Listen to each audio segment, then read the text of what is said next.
How to stay in the present moment when you're juggling elephants. As I said, I'm glad you're here today. And in fact, I'm curious, and if you don't mind, go ahead and getting the chat started for us today. I would love for somebody to type in, what is it that you hope to get out of today's session?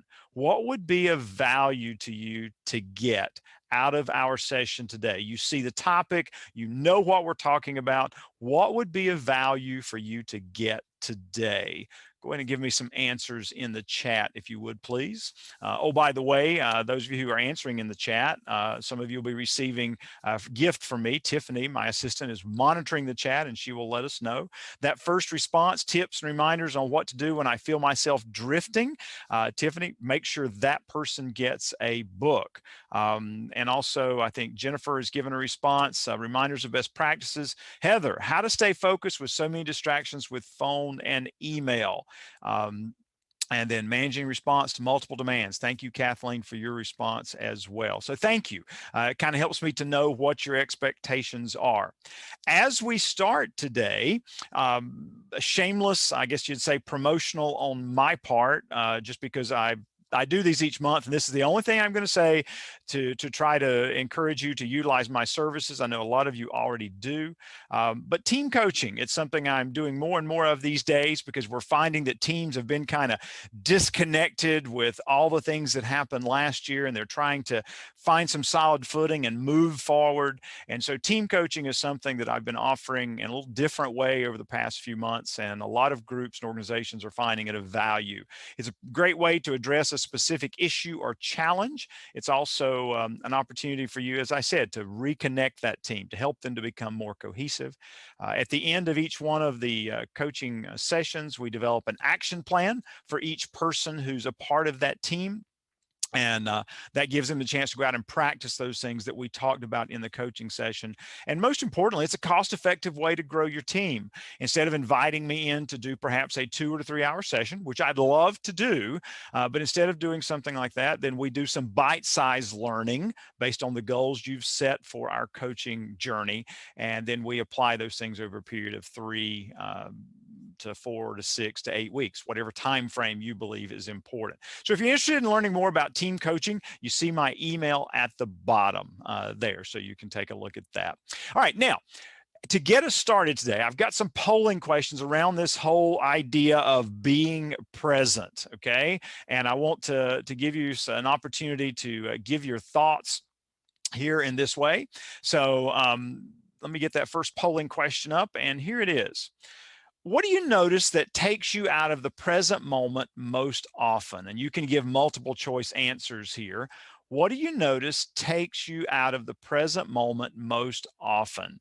Which one of these 4 things? Being hungry, being angry, feeling lonely, or feeling tired? Which one of those takes you out most often? And multiple answers are allowed. I always like to try to get to about 90% if we can. So we'll see how we do today. We're 77 now. What do you notice takes you out of the present moment most often? We're at 83%. I'll give it about another 3 to 5 seconds, and then we will close the polling out to finish us out. All right, here's what we got. 76% of you. Feeling tired is what takes you out of the present moment.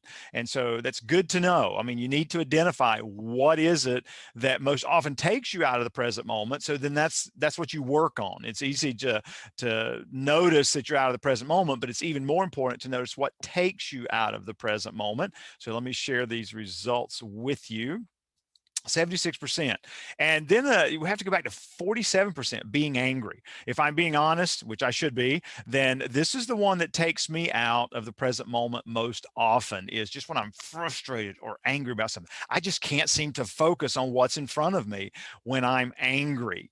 The next answer we have is being hungry, 35%. You know, it's interesting. I can work through being hungry.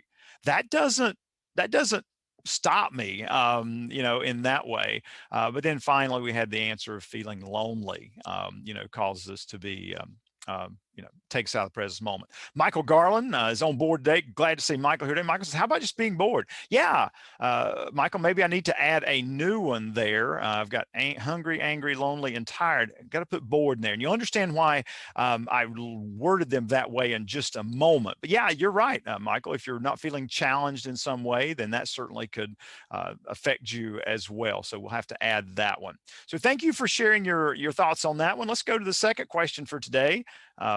My favorite one of the three. Let me launch the poll. And the question is, research shows that our minds wander about 47% of the time. How does that compare with your wandering mind? How does that compare with your wandering mind? You only get one answer on this one.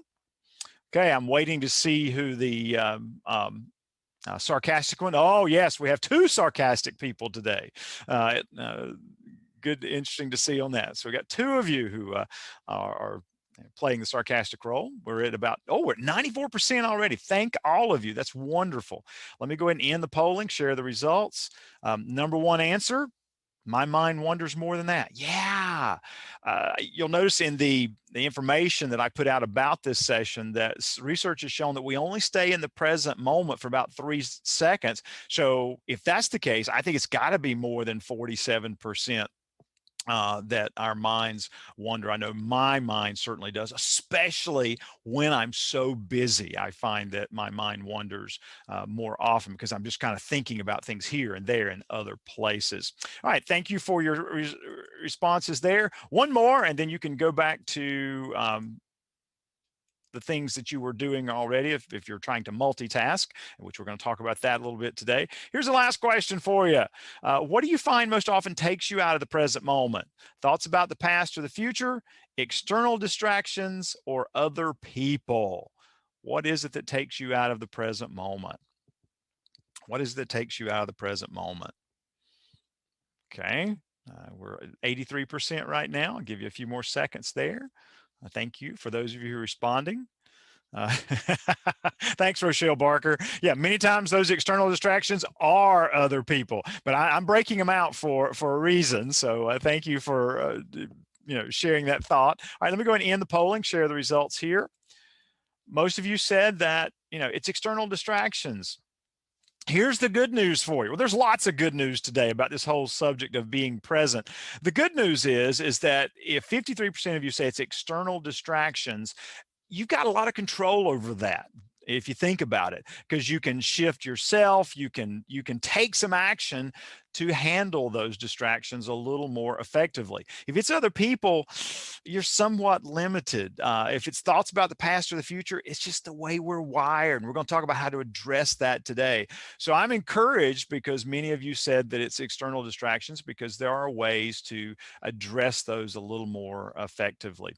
Tim Wellman says that, most of the time it's pending work. Yeah, I think I'd throw that in the category of future stuff, things you got to get to in that case. But I love what all of you are doing. You're thinking about and you're getting more specific about what takes you out of the present moment. Because as I've said before, that great line from the movie It's a Beautiful Day in the Neighborhood, where the character of Mr. Rogers, played by Tom Hanks, says if it's mentionable, it's manageable. And once you mention what it is that takes you out of the present moment, then you've got a way to at least begin addressing it in some way. Now, I know some of you are impatient and you're saying, Jones, I love what you're doing, but I just need some answers. Okay, let me give you 3 quick answers here, or 3 quick solutions on how to stay more fully present in the moment. We got a lot more coming, but I want to make sure this is going to be of value today. So the first one is to use the HALT technique. By the way, I use that in the polling question today, is that when you notice yourself coming out of the present moment, then you ask yourself, is it because I'm feeling hungry? Is it because I'm feeling angry? Do I feel lonely? Or do I feel tired? Or to add the other one today, somebody's got to come up with how we make this a word, but we could do be halt, I guess, in that sense. Or am I feeling bored? Asking yourself the question, what's taking me out of the moment? And then once you've identified that, then you can address it. Secondly, create 5 minutes each day to be mindful. The whole idea here of being fully present is that it's a skill to be developed. And if we're not practicing it when we don't have to be mindful, we're probably not going to do it when we do have to be mindful. So one of my suggestions to you is pick some time during the day and just practice being mindful, being fully present. There's a lot of information out there about mindfulness, meditation, whatever works for you, but just practice being in the moment. I find that for me, if I'll just stand and look out a window and notice the things I see and kind of run it through my head, okay, now I'm seeing this, now I'm seeing that, now I'm hearing that, then that helps me to practice that mindfulness that I need to use when I'm working at my desk, when I'm having conversation with someone else. That's a tool that I'm able to use. The last quick idea for you, the quick start guide, is don't judge the moment. Now, this comes from a fantastic book I finished reading last week called Think Like a Monk by Jay Shetty. And in that book, he uses this phrase where he says, we get so anxious because we don't know what this moment's going to bring us. Is it going to be a good moment? Is it going to be a bad moment? What's going to happen next? And, I like this phrase of saying, don't judge the moment. Just be curious. It's here. And so that's been helpful to me already. One of my takeaways from that book. So those are the 3 quick ideas for you. Let me go over to the chat and see what Steve Peterson has added to the conversation. He says, at my firm, we have something called Be Here Now, and each leader has this plaque on their desk that should always be visible to us. Yes, Steve Peterson. Love that idea. Tiffany, make sure you take down Steve's name because I need to send him something. Wouldn't that be great? Be Here Now, because if everybody can see it, then you're just reminded of it. It's a totem. It's a structure. I like that, Steve. Thanks for adding that thought. And any of the rest of you, as we go through today, as you have thoughts about things, throw it in the chat so that it's recorded for others to see, because I'll be jumping around doing other things and I may not see it. All right, why is this topic important to me?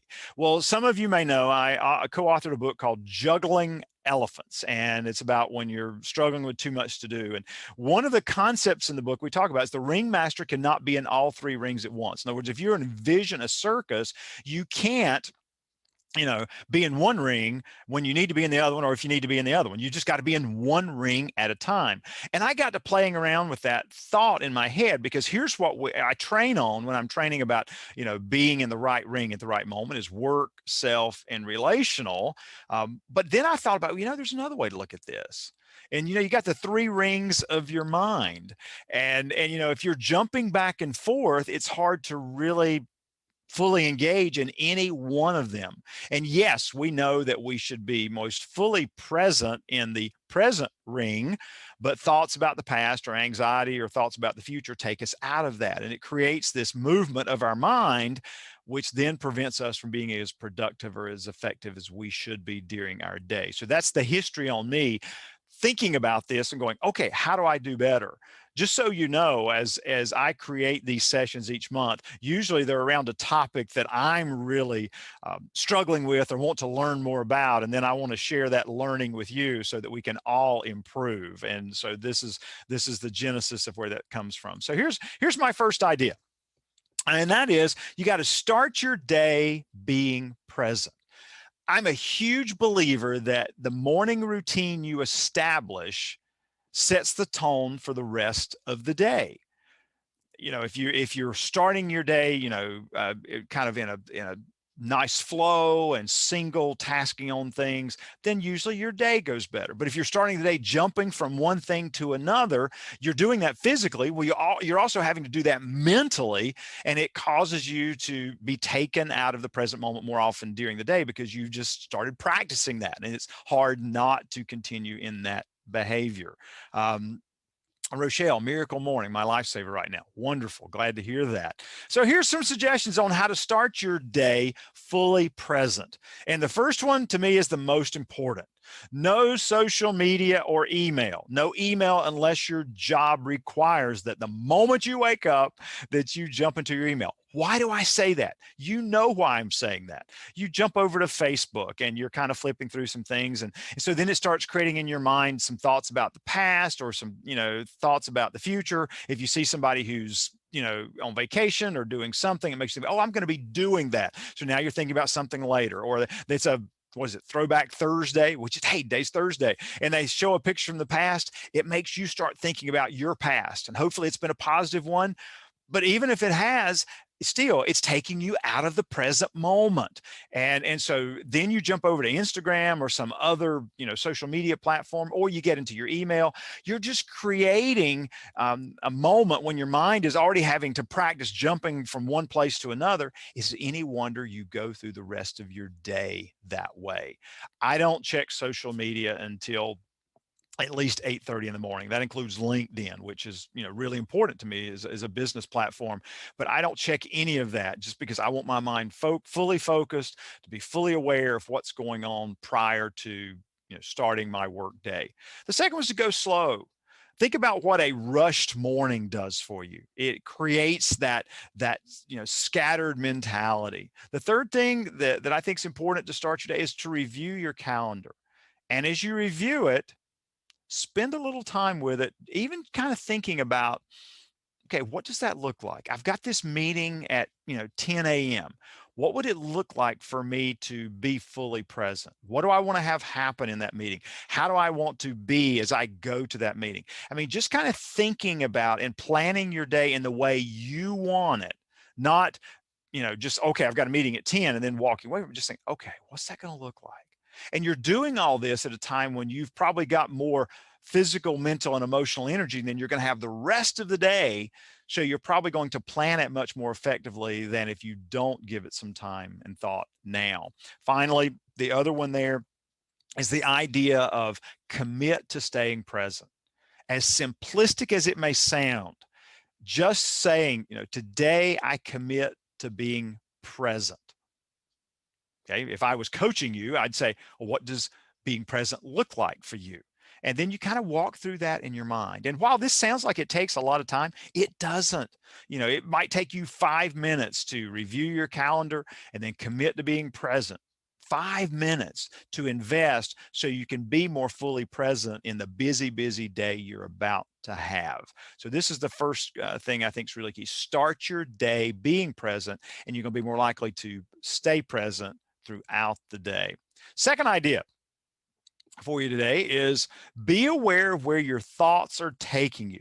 Be aware of where your thoughts are taking you, because our thoughts are always indicators of where our mind wants us to go, or something that it's going on. And if we don't manage that more effectively, we don't recognize those signals, then chances are we can find ourselves drifting. And then, well, wait a minute, how did I waste the last 5 minutes? Or wait a minute, what did that person across from me say? That was really important. I know in coaching, I have had moments, just being honest, I've had moments where I'm fully engaged with a client, but something takes me out of the moment for just a few seconds.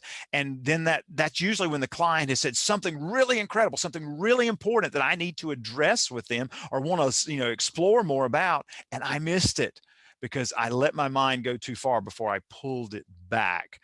I mentioned the book Think Like a Monk. There was another great quote. There's lots of great quotes in the book, but this is one that I really like about what he says. He says, we don't learn from the signal that alerts us to a problem. We'll end up learning from the results of the problem itself, which is far less desirable. That's why I think it's so important that we be aware of where our mind is taking us and kind of where we're going, and then find a way to stop that and to pull us back, which I'm going to show you some in just a moment, instead of continuing to allow us to go down that path. Because if we do, that's the second part of that quote, which says, we'll wind up learning from the results of the problem itself, which is far less desirable. Now I want to engage in exercise with you for just a moment. So I need all of you to do something for me. I need you to simply take a deep cleansing breath for a moment. Hold it, and then you can let it out. Just kind of get relaxed, and nothing's going to jump out at your screen or those kind of things. But I want you to listen to the sound of my voice for a moment, okay?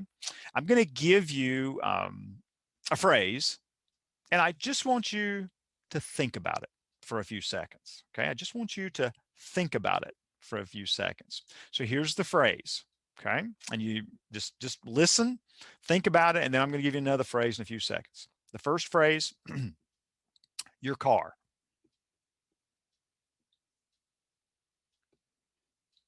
Okay, the second phrase is your house.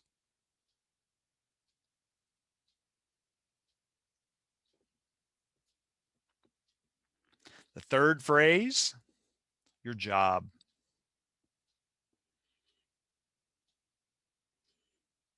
The fourth one, your family.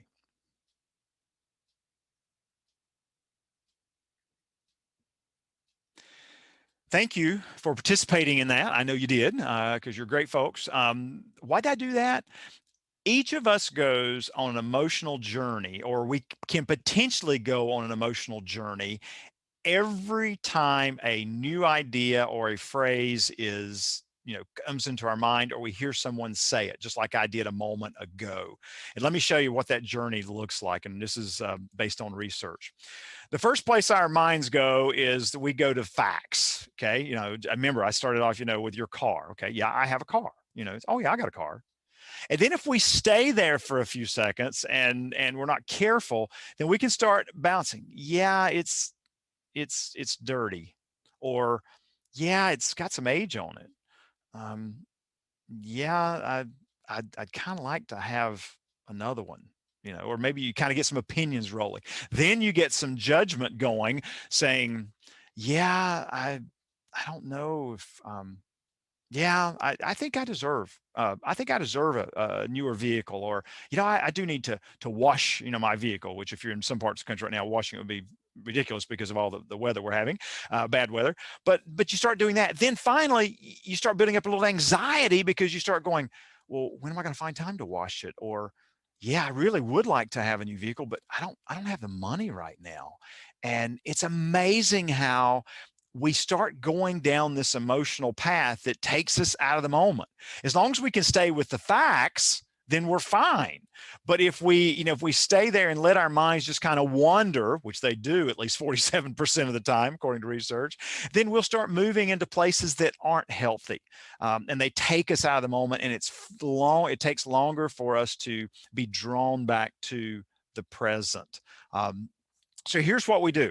Here's some suggestions based on just some research that I've done, and it's been helpful to me. If you find your mind headed towards the past, if that opinion, that judgment, that anxiety starts taking you to the past, then ask yourself one of these three questions about why your mind is taking you back to the past. Is it to relive the past experience? Is it to figure out what went wrong? Or is it determine a pass key to success? In other words, if your mind's going to go there, do something with that journey that helps you get an answer or at least clarify it. So then you can say, oh, okay, well, that's the past. And then you're done with that. But that's what your mind is going there for a reason. Why not train it a little bit to say, am I reliving a past experience because it brings me joy? Am I reliving this because I'm trying to figure out what went wrong? Or am I reflecting on this because there's something here that I could learn from to make the present moment better, that could give me greater success now? So if your mind goes to the past, those are some suggestions. If, on the other hand, your mind starts being anxious and moving toward the future, you can ask questions of yourself. Okay, I'm anxious about that. What have I done to prepare to meet that need, or meet the future? For example, I love what Tim said earlier about pending work. If you start feeling anxiety about pending work taking you out of the present moment because it's something in the future, then you stop and you say, okay, what have I done to prepare?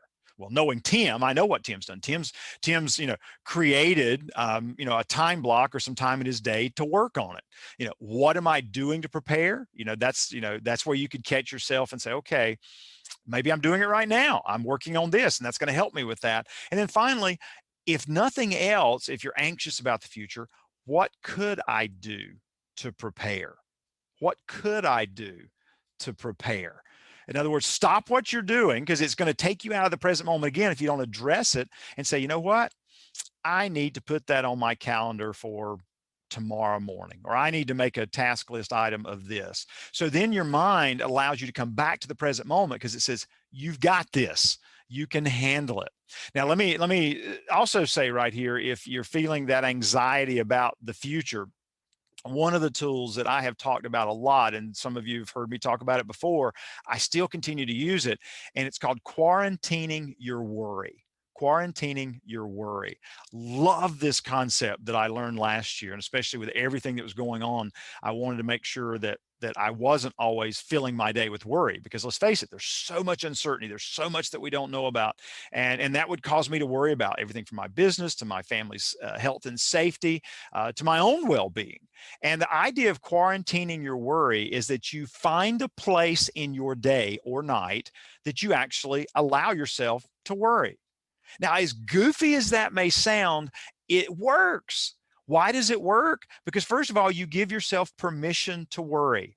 Think about when you start feeling that worry come into your mind and it starts dragging you out of the present moment. And you say, oh, I'm just not going to worry about that. Yeah, you are, because it's probably something important or it's something you want to deal with. And so by saying to yourself, you know what, I'm gonna worry about that when I'm exercising tomorrow morning. That's when I do it. I'm gonna worry about that when I'm exercising. So it gives you permission, it gives you a place, and then it also gives you a purpose to try to work through that when you are in that moment where you're allowing yourself to worry. And for me, these three questions, I can ask myself, okay, I've given myself permission to worry about whatever. What have I done to prepare? What am I doing to prepare? What could I do to prepare? It's just a simple way for me to be able to drag myself out of the future and get myself back into the present as quickly as possible. So being aware of where your thoughts are taking you and how to put a stop to it and pull yourself back, I think, is important. Moving on, number three, um, listen to your body. Now, I know this one sounds a little bit overly simplistic, but so many times what's taking us out of the present moment is our bodies. We talked about the HALT acronym earlier, but listening to your body and going, okay, what's it telling me that I need to do to be able to be fully present in the moment? And to break out something from my education days back in the 80s at North Carolina State University, we've all seen Maslow's hierarchy of needs. We've all seen, this, and we know that if we're gonna be present, if we're gonna be able to do all those things that are above physiological needs, then we've got to take care of the physiological needs. That's the signal, again, going back to Jay Shetty's comment, that's the signal that something needs to be handled or taken care of before we move on to other things. Yesterday, perfect example. Yesterday, I was working on a PowerPoint presentation for a client presentation next week. And as I was sitting there working on it, I could feel myself getting hungry because I practice intermittent fasting. And so I typically don't eat anything till lunch, maybe some fruit in the morning, about mid-morning. And I could feel myself getting hungrier and hungrier while I was working on this. And I noticed that my mind was being taken away from working on this PowerPoint because what am I going to have for lunch? Yeah, boy, I'm really hungry right now. And I just got worse and worse. And finally I said, you know what? I just need to go grab something to eat real quick so that I can focus on this PowerPoint, because I knew I was trying to push the work on the PowerPoint when really what I needed to do was to step away, grab a little something to eat, and then come back and work on it. That signal was telling me that I need to listen to my body, take care of its physiological needs, and then I could be more effective in my role. Here's my question to you, to put an answer or two in the chat. What are the signals that your body gives you that tell you, hey, you're probably not going to be able to stay in the present moment right now? What are the signals that your body gives you that tell you that you're probably not going to be able to stay in the moment? Yeah, feeling sleepy, headache. Absolutely, Tessa. Thank you for that. In that one, in fact, Tessa, you were the first one to respond there. So Tiffany, make sure you get her email. Hungry, yeah, or sleepy, yeah, sleepy around 3 p.m. Interesting, Rochelle. According to Daniel Pink, a research scientist, the number one time that most of us crash during the workday is 2:55 p.m. So you're spot on target. Denise, skin rash. Wow. Yeah. Estelle, mental drift. And see, the thing is, when we notice that, and whether it's something with our bodies or whether it's something mentally, then that's a signal to us to do something different, to get to a better place. And, for me, it's so important that I listen to what my body is telling me and then respond to it so that I can be more effective. Yeah, Michael, signal of too many meetings. That can certainly take you out of the present moment because you're thinking, oh, I've got another meeting. I've got another meeting. I have another meeting in that way. All right. Fourth one. I love this meme. Talking to yourself. Oh, by the way, get your fingers ready on your keyboard if you've got it. First person to name the movie that this steal comes from gets the reward. First person to name the movie that this Cuckoo's Nest. Yes. Even misspelling doesn't count. Yes. We'll take Cuckoo's Nest. That was close enough. So Tiffany, make sure that person name we capture. If they've already won something, then go to the second person that gave that answer. But yeah, I love this from Jack Nicholson. You're talking to yourself. Sometimes the only way to guarantee an intelligent conversation. One of the ways I think that we can help ourselves stay in the present moment is if we will out loud talk to ourselves. Now, not so loud that our family members think that we are, need to be in a place like Jack Nicholson was in the movie, but just literally resetting ourselves by doing this in this way. And so what are some of the things that you can use? My friend Todd Musig gave me one a long time ago. He said that, when you get ready to do something, say, this is the job to be done. When you find yourself kind of drifting, what's the job to be done right now? What is it that I'm working on? What am I focusing on? Another phrase similar to that, now I am. Okay, now I am what? What am I doing now? Now I am. And then the other one that works really interesting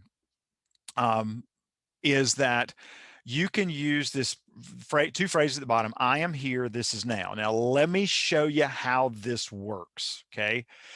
The way that this works is that when you take a breath in and you say to yourself, I am breathing in. And then you breathe out, and guess what you say to yourself then? I am breathing out.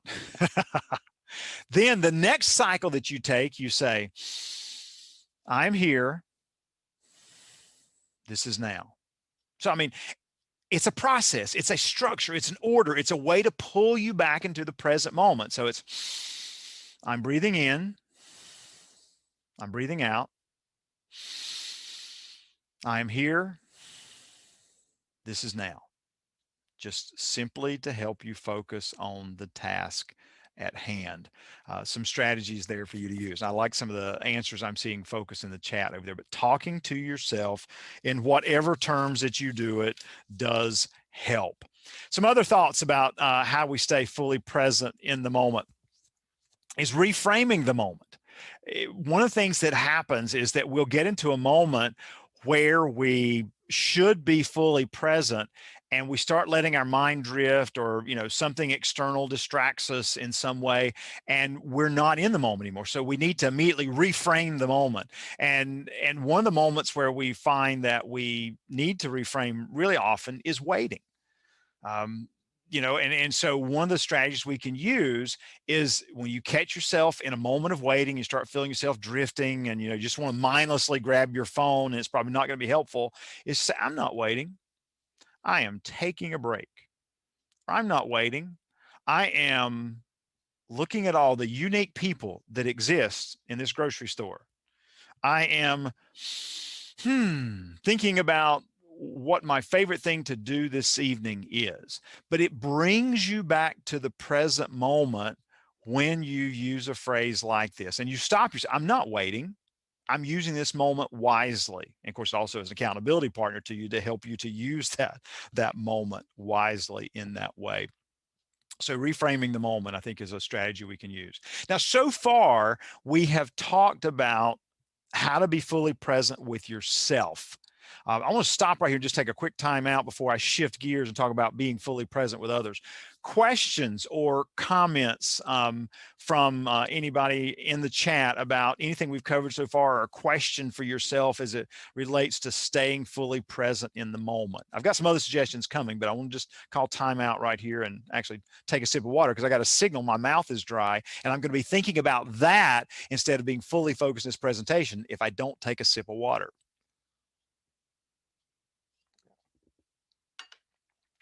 Okay. Seeing none, let's move on. Because I want to give you time for your questions and comments as we go through. Being fully present with others. And a couple people had emailed me prior to this session, Jones, if you talk about anything, please talk about how to be fully present with others. Because I do fine when I'm by myself, but when I'm with others and they start droning on and on, or I'm in this Zoom meeting, I can just really get lost in what's happening. So here's some quick suggestions about being fully present with others. First of all, is to remove technology. And I know what you're saying, Jones, if we remove technology and what's going on in today's world, we wouldn't need to be fully present with others because they wouldn't even be there. And I get that. What I mean by this is that remove any potential sources of distraction when you are trying to be fully present with others. And I don't mean so that if it beeps or chirps, it will distract you. I mean just the technology itself. I can look down at my phone, which is over here. I can look down at my phone and it immediately makes me think about, yeah, I heard a beep a little while ago. I probably need to check that. I'm out of the present moment immediately in that moment. But removing as much technology from the situation as possible, I find is helpful. The second thing to do is to sit. So many of our conversations, if they're face-to-face, 6 feet apart, of course, but if they're face to face, is that we're standing up. And a lot of times, we're kind of already turned so that we could leave the conversation at any moment. But when you sit down, you become more fully present. You become more settled in the moment. It helps you to be more fully present because you're not thinking about, yeah, I'm tired, or I'm going to have to shift my weight. Finally, listening at level 3 is a key strategy I have found about being fully present with others. And I'm still learning this because a few years ago, I had to get so much better at being fully present with others when I started the journey to become a certified coach. And you got to be listening at level 3. You got to be fully present with that client, or you're going to miss something. Now, what does listening at level 3 look like? Well, let's talk about what the other 2 levels look like first. Level 1 listening. This is where a lot of us go in our Zoom meetings. When you're listening at level 1, the focus is on yourself.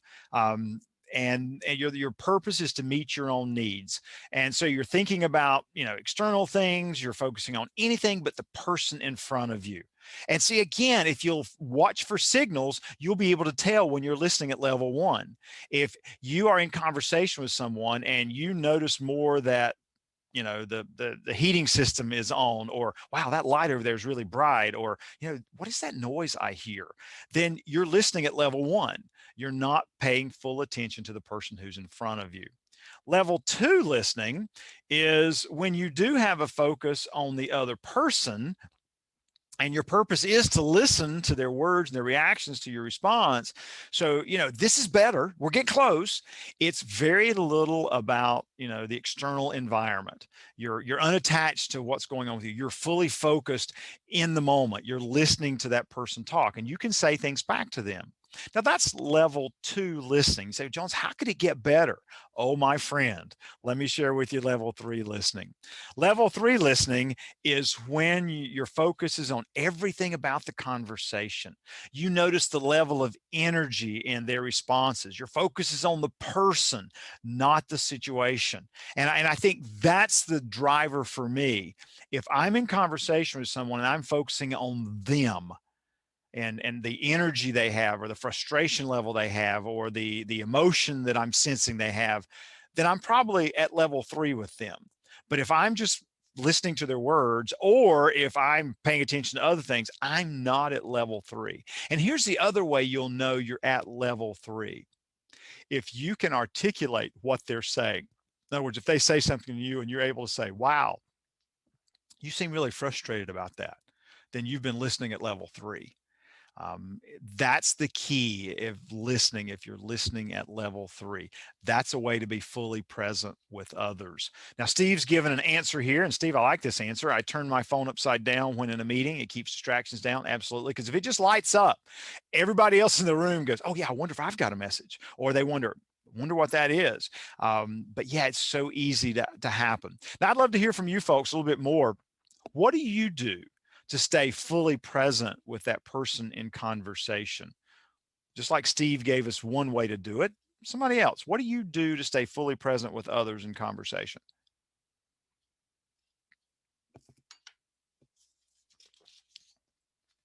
There you go. Look at their face. Thank you, Denise. When we were in person, turn my back to my desk. Yeah, because that way you have no attention to look at the screens. Read their lips while they're speaking. Yeah, that's great, Estelle. In fact, Estelle, I'm doing that more because I've got some hearing loss. And of course, that's why I use the headphones.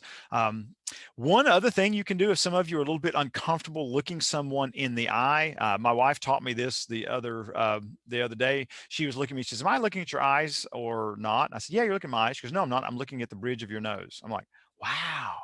And that's incredible because you actually can look at this part of their nose right here, and they'll think you're looking at them when the reality is you're not. Now, I don't know if that's helpful or not, but we'll throw that out in that way. Chelsea, I like your idea of asking questions. If you can ask a question that forwards the conversation, that articulates or clarifies or acknowledges what they just told you, then that's a good determination that you're actually at level 3 with your listening. So thank you for offering that one as well. So with that, one final thought about this. There's a great book about living in the present. It's actually called The Present. I read this book back in 1984, and then it was re-released by Dr. Johnson a few years ago, back in the 80s. By the way, we'll do a little trivia here. Can anybody name the original title of this book? Can anybody name the original title of this book? If you can, you got a prize on its way to you. If you can name the original title of this book, because it wasn't originally called The Present. Anybody know? I'll give you a minute to think about it, or a few seconds to think about it. This would definitely be the Daily Double. There's no question about this one. All right, I'll give it another 5 seconds. Okay. The original name of this book, nope, not The Gift. That's a great book, Tim, but it wasn't. No, it's called The Precious Present. It's called The Precious Present. 1984, when this book came out, it was called The Precious Present. So, but I love what he talks about in the book, and this is in the newer version. It's not in the original version, where how to stay in the present moment. And here's 2 questions that I find myself using so often ever since I read the book and I heard Dr. Johnson talk about these concepts, is that first of all, if you are feeling yourself drifting out of the present moment, you can say, what's right now? You know, the reason we get taken out of the present moment is because we're feeling something is wrong. And so if we challenge ourselves by saying, what's right now? You know, what's going well, what's positive, what's good about this moment. That's really a way to get us refocused in being in the present. And then the other way to look at that phrase, what's right now? In other words, what are the opportunities in this moment that I won't have in, 24 hours or in 48 hours or in 72 hours? And that jolts me back into going, well, if that's what's right now, I better get to working because I don't want to miss what this moment offers because I'm focused on the future or focused on the past. So a great phrase you can put on your desk or put somewhere, what's right now, and then look at it in those 2 ways is something that may be of value to you. With that, as we begin winding down in just a moment, I'm going to stop sharing my screen, and we'll talk a little bit about the things we've discussed today. And I want some of your questions to take this learning further, if you will. If you're new to my world today, there's a couple resources that I offer to my community. One of them is a weekly 3-minute video that covers a topic related to time management. motivation, work-life balance, being in the present moment, if you will, those kinds of things to help you be productive and help you thrive. If you're interested in that, you see how to get on that list. Secondly, I have a monthly communication where I go in more depth with some articles and other resources to help you to make the best choices with your time. If that's something that'll be of value to you, then you can send an email with monthly. And if you put weekly and monthly, we'll know exactly what you're talking about.